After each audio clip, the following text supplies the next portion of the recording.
Assalamualaikum warahmatullahi wabarakatuh. Salam sejahtera bagi kita semua. Bertemu lagi bersama saya Jeng Didi di tanggal 29 Juli 2021.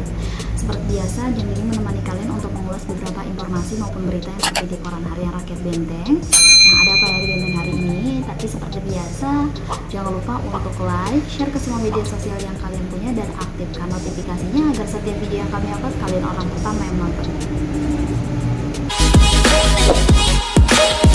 Berita utama hari ini, rugikan negara 168 juta rupiah, oknum kades ditahan jaksa.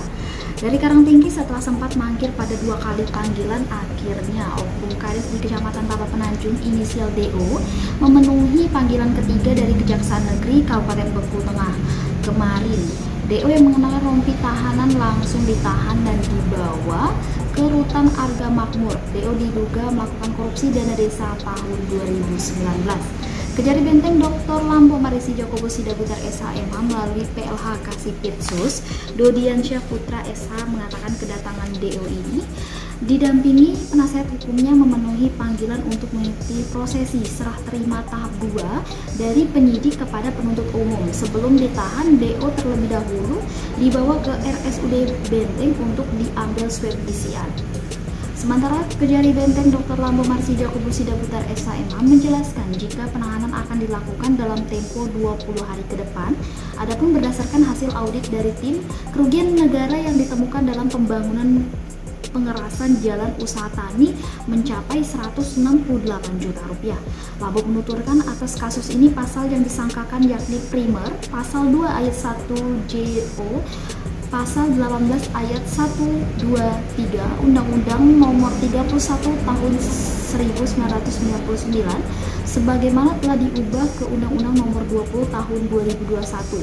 JO Pasal 55 ayat 1 KUHP dan subsidiar Pasal 3 JO Pasal 18 ayat 1, 2, 3 Undang-Undang Nomor 31 Tahun 1999 tentang pemberantasan tindak pidana korupsi sebagaimana diubah dalam Undang-Undang Nomor 20 Tahun 2021 JO Pasal 55 ayat 1 KUHP. Selanjutnya mengenai informasi dari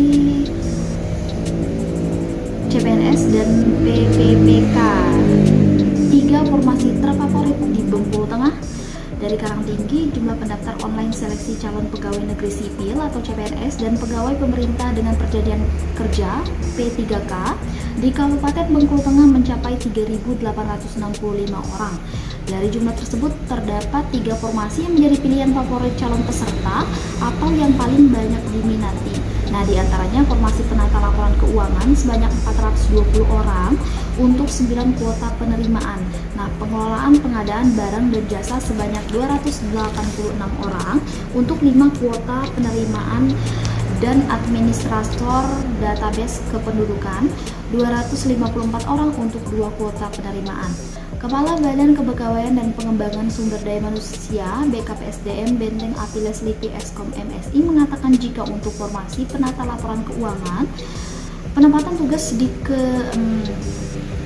Dinas Ketahanan Pangan dan Perikanan, Dinas Perdagangan Perindustrian dan Koperasi Usaha Mikro Kecil Menengah, Dinas Sosial, Dinas Kependudukan dan Pencatatan Sipil, Dinas Tenaga Kerja dan Transmigrasi, dan Dinas Pariwisata.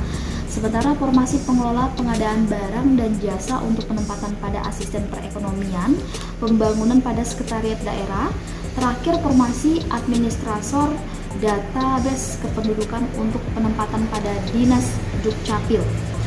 Apiles Lipi menuturkan sesuai jadwal terbaru jika seleksi administrasi akan dilakukan terhitung 1 Juli hingga 1 Agustus mendatang. Nah, pengumuman akan dilakukan pada 2 Agustus hingga 3 Agustus mendatang. Di samping itu, calon peserta yang merasa belum puas dengan hasil verifikasi mendapatkan masa sangkaan pada 4 Agustus hingga 6 Agustus. Nah, untuk diketahui hingga ditutup pada Senin 26 Juli pukul 23.59 waktu Indonesia Barat, jumlah pendaftar online itu sebanyak 4.114 orang, namun yang telah melakukan submit hanya 3.865 orang. Rinciannya, dari pendaftar CPNS terdapat online 3.830 orang dan submit hanya 3.589 orang. Nah, sementara untuk PPPK, terdaftar online 284 orang dan submit hanya 276 orang. Sementara berdasarkan verifikasi berkas sementara, terdapat 2.750 orang yang berpeluang memenuhi syarat dan 666 orang berpeluang tidak memenuhi syarat serta 449 berkas belum verifikasi. Di halaman utama mengenai PPKM distribusi beras PPKM tahap 1 ke 24 titik. Dari Karangtinggi, bantuan beras selama pemberlakuan pembatasan kegiatan masyarakat atau PPKM program dari Kementerian Sosial Republik Indonesia untuk Kabupaten Bengkulu Tengah mulai disalurkan kemarin. Pada tahap pertama, penyaluran dilangsungkan ke 24 titik untuk 5 kecamatan, yakni Kecamatan Pondok Kelapa, Merigi Kelindang, Taba Penanjung, Talang 4, dan Karangtinggi. Kepala Dinas Sosial Benteng Nurul Iwan Setiawan SSMSI mengatakan jika jumlah penerimaan bantuan untuk 5 kecamatan yakni 4.704 keluarga penerima manfaat atau KPM, di mana juga terdata sebagai penerimaan bantuan sosial tunai maupun program keluarga harapan atau PKH. Iwan menuturkan pendistribusian beras dari transporter langsung dan diantarkan oleh Forum Bulog Bengkulu. Masing-masing KPM ini mendapatkan jatah 10 kg beras. Adapun teknis pengambilan, KPM diminta mendatangi titik yang telah ditentukan sembari membawa KTP maupun KK atau kartu tanda penduduk dan kartu keluarga. Iwan menuturkan untuk nama-nama penerima bukan merupakan usulan dari Kades, Dinsos maupun pemerintah daerah, melainkan ditetapkan langsung oleh Kementerian Sosial melalui basis data terpadu kesejahteraan sosial atau DTKS. Dari halaman utama kita ke liputan 11, dana BLT untuk 3 bulan sudah masuk ke rekening desa. Dari liputan 11, terbitnya Peraturan Menteri Keuangan atau PMK nomor 62 tahun 2021 terkait dana desa tentu mempermudah penyaluran bantuan langsung tunai bagi kas desa. Nah, terbukti saat ini dari 142 desa di Kabupaten Bengkulu Tengah, 140 desa telah menerima penyaluran BLT untuk 3 bulan, yakni bulan April, Mei, dan Juni.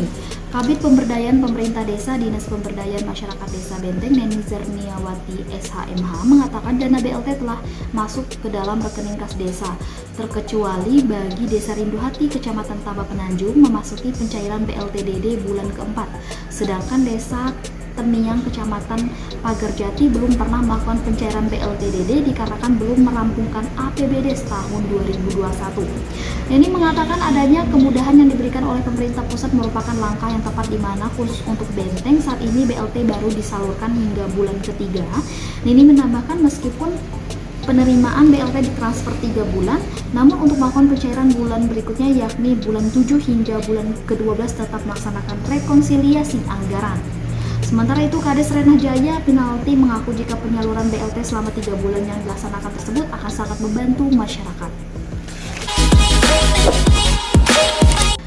Nah, itulah tadi beberapa berita maupun informasi yang Jenny dibacakan hari ini. Untuk lebih lengkap lagi, bisa kalian berlangganan koran dengan cara menghubungi karyawan yang bertugas atau datang langsung ke kantor Harian Rakyat Benteng.